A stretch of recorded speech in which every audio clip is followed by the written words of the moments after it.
आपका कितने जीएफ हैं और उनका नाम क्या है? भाई देखो क्या है ना कि हमने अभी 200-300 लोगों को लगाया है गिनती करने के लिए, तो वो लोग गिनती करके 2-3 दिन में रिपोर्ट सौंपेंगे तो मैं आपको बता दूंगा। गजब आदमी हो यार। अरे गर्लफ्रेंड बनानी है कि भेड़ पालना है? कितने गर्लफ्रेंड है? हाँ जी, तो क्या हाल है? ठीक है। दोस्तों, मैंने एक कम्युनिटी पोस्ट किया था जिसमें मैंने लिखा था कि अगर आपके मन में कोई सवाल हो तो आप पूछ सकते हैं। तो उसमें बहुत सारे लोगों ने सवाल किए थे, उसमें से कुछ सवाल मैं पिक करके लेकर आया हूँ जिसका जवाब मैं आज देने वाला हूँ। तो सबसे पहला सवाल जो है वो पूछने वाले हैं क्राइंग फिक्स, यही नाम है शायद। Is something change happen in Bhojpuri after Mahadev का गोरखपुर रिलीज? या बिल्कुल, देखो क्या है ना कि अगर ये एक फिल्म हुआ तो, अगर ये एक सिर्फ चुनावी प्रोपेगेंडा हुआ तो भैया गर्क में जाने वाला है। क्योंकि इससे पहले जितनी भी चुनावी प्रोपेगेंडे वाली फिल्में आई हैं उनका क्या हासिल हुआ है आपको पता ही है। भोजपुरी में तो नहीं हुई हैं, बॉलीवुड हो चाहे साउथ में हो, बहुत सारी ऐसी फिल्में हैं जो चुनावी प्रोपेगेंडे के ऊपर हैं। जैसे कि अगर आप बॉलीवुड में ही देख लो, अनुपम खेर ने एक बनाई थी फिल्म मनमोहन सिंह के ऊपर, पता नहीं क्या नाम था, उस फिल्म का क्या हुआ। या फिर विवेक ओबराय की फिल्म पीएम नरेंद्र मोदी, वो आप देख लो। ये डिजास्टर रही हैं फिल्में, किसी ने नहीं देखा।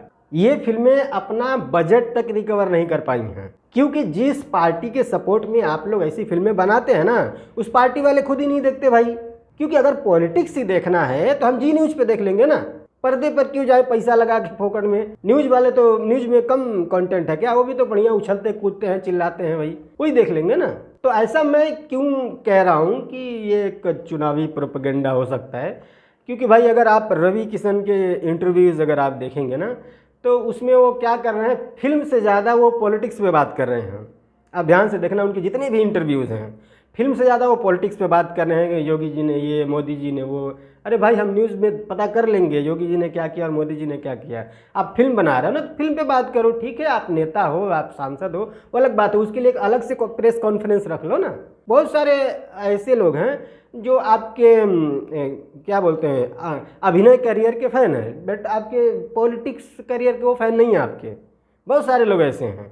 तो इसलिए मैं कह रहा हूँ दूसरी शक की सुई की, जब जो डेट ये लोग बता रहे हैं कि कब ये रिलीज होगा, उस समय आप पता करोगे तो उस समय चुनाव नज़दीक हो जाएगा।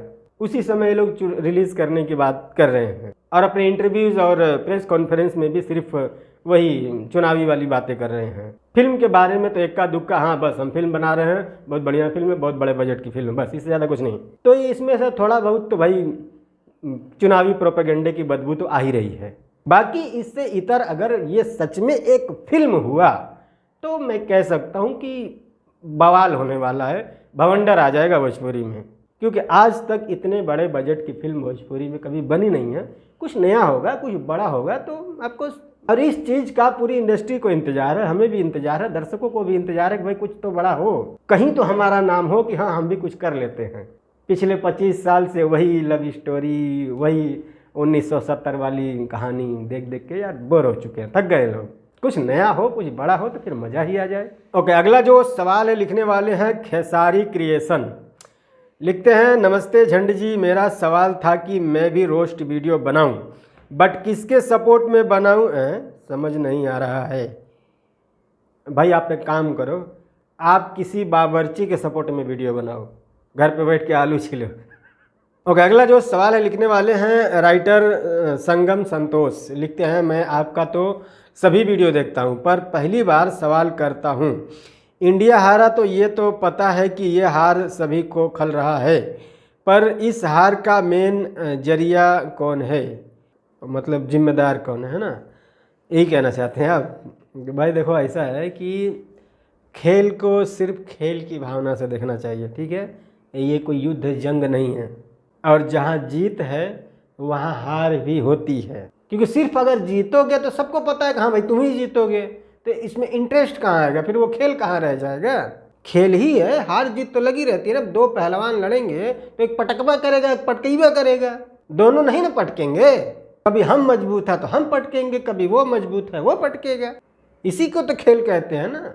5 मैच खेले हैं, 2 हारे हैं, 3 जीते हैं भाई, उसको सेलिब्रेट करो ना।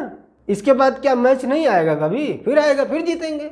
ओके, अगला जो सवाल है लिखने वाले हैं बिट्टू कुमार, लिखते हैं हमारे बिहार में कंपनी क्यों नहीं सरकार लाती है। कंपनी मतलब अच्छा, मतलब रोज़गार के लिए कोई फैक्ट्री या कंपनी। हाँ अच्छा, तो भाई देखो ऐसा है ना कि जाति धर्म के हिसाब से वोट डालोगे, फिर शिकायत भी करोगे कि सरकार रोज़गार नहीं दे रही है, कंपनी नहीं लगा रही, तो ऐसा नहीं चलेगा ना भाई। या अपनी जाति का मिनिस्टर ही बना लो या फिर कंपनी ही मंगवा लो, दोनों काम एक साथ नहीं हो सकते ना, एक ही होगा। नेताओं के काम के आधार पर कितने लोग वोट करते हैं बिहार में? 10% से भी कम लोग हैं जो काम के आधार पे वोट करते हैं। अगर विधायकी का चुनाव है, कितने विधायक खड़े हैं, किस किस पार्टी के हैं उससे छोड़ दो, कितने विधायक खड़े हैं उनमें से कौन बढ़िया है, कौन पढ़ा लिखा है, किसका बैकग्राउंड कैसा है, किसने इसमें से कोई पहले विधायक था या नहीं था, उसने कैसा काम किया, उसका बैकग्राउंड चेक करना। या फिर अगर किसी ने पहले कभी चुनाव लड़ा ही नहीं तो उसका बैकग्राउंड कैसा है, वो आदमी कैसा है, उसका नेचर कैसा है, मिलना जुलना कैसा है, ये सब कुछ देखने के बाद वोट किया जाता है, तब जा कर के काम होता है। बस ये पार्टी हमारी जात की है, वो पार्टी हमारे धर्म की है, तो हमें उसे ही वोट करना है, घंटा होगा। मिर्ज़ापुर की वेब सीरीज में एक डायलॉग है कि भरोसे वाले ही वो वाले होते हैं, ठीक है ना। तो हम जिस पर अपनी जाति या अपना धर्म समझ के भरोसा करते हैं ना, वही वो वाले होते हैं, हमारा पीछे से मार के निकल लेते हैं। तो वोट उन्हें करो जो काम करे, चाहे वो किसी भी पार्टी का है, पार्टी भुला जाओ। ओके, अगला जो सवाल है लिखने वाले हैं आकाश सिंह ऑफिशियल, लिखते हैं क्या सच में पवन सिंह का सॉन्ग क्रिकेट स्टेडियम में बजा था लॉलीपॉप लागेलू गाना? हाँ, तो इसमें इतना कौन सा नोबेल पुरस्कारी वाली बात है भाई, वो तो हर स्टेडियम में बजता है, हर टाइप का गाना बजता है ना।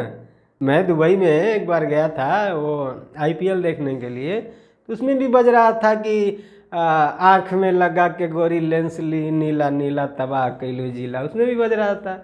गाना किस लिए बनता है? बजने के लिए ही तो बनता है ना, तो कहीं भी बजेगा। लॉलीपॉप लागेलू गाना पहली बार थोड़ी बजा है, बहुत बार स्टेडियम में बज चुका है। अभी इसी वर्ल्ड कप में मैं एक देख रहा था, श्रीलंका का जब मैच चल रहा था तो उसमें मनहारी सुकुमारी वाला गाना बज रहा था। जिस टाइप का प्लेयर खेलता है ना, जब चौका छक्का मारता है तो उस टाइप का गीत बजाया जाता है, वो सब सोचा जाता है कि वो कौन से स्टेट का है, कहाँ के लोग खुश होंगे, किस टाइप का गाना बजना चाहिए, तो उस टाइप के गाने बजते हैं भाई स्टेडियम में।